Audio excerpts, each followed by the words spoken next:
Hello दोस्तों, आज मैं आपको देवशयनी एकादशी की कथा सुनाती हूँ, जिसको सुनने से जीवन में होने वाले अनजाने में जो पाप हैं वो ख़त्म होते हैं और नरक की यातनाएं नहीं झेलनी पड़ती। इसके साथ साथ शास्त्रों में अनेक कहानियाँ हैं, लेकिन उनमें से एक कहानी है जो मैं आपको सुनाने जा रही हूँ। अगर आप इसको सुनते हैं तो जीवन में सुख समृद्धि आती है और मोक्ष की प्राप्ति होती है। कहानी है इस प्रकार। सूर्य वंश में मंधाता नाम के एक चक्रवर्ती राजा थे। उनके राज्य में 3 वर्ष तक वर्षा नहीं हुई। इसी वजह से वहाँ घोर अकाल पड़ गया। राजा बहुत परेशान हो गए। उन्हें कुछ भी समझ में नहीं आ रहा था।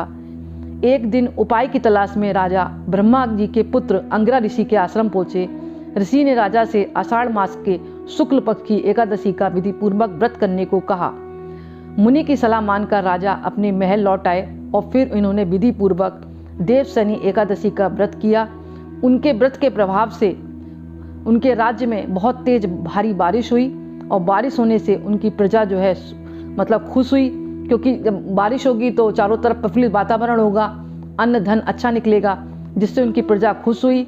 और उस दिन से उन्होंने व्रत को हमेशा के लिए प्रारंभ कर दिया करना और लोगों को भी कहा कि इसका व्रत जरूर रखें। जब भी देवशयनी एकादशी आए आषाढ़ मास की तो व्रत रखें, विधि पूर्वक भगवान विष्णु का ध्यान करें। इससे अखंड पुण्य की प्राप्ति होती है और यहाँ रहकर पृथ्वी पर रहकर तो मिलती ही मिलती है, और मरने के उपरांत जो है व्यक्ति नरक में नहीं जाता और मोक्ष की प्राप्ति होती है। इसलिए इस कहानी को सुनने वाला और सुनाने वाला दोनों को ही पुण्य की प्राप्ति होती है।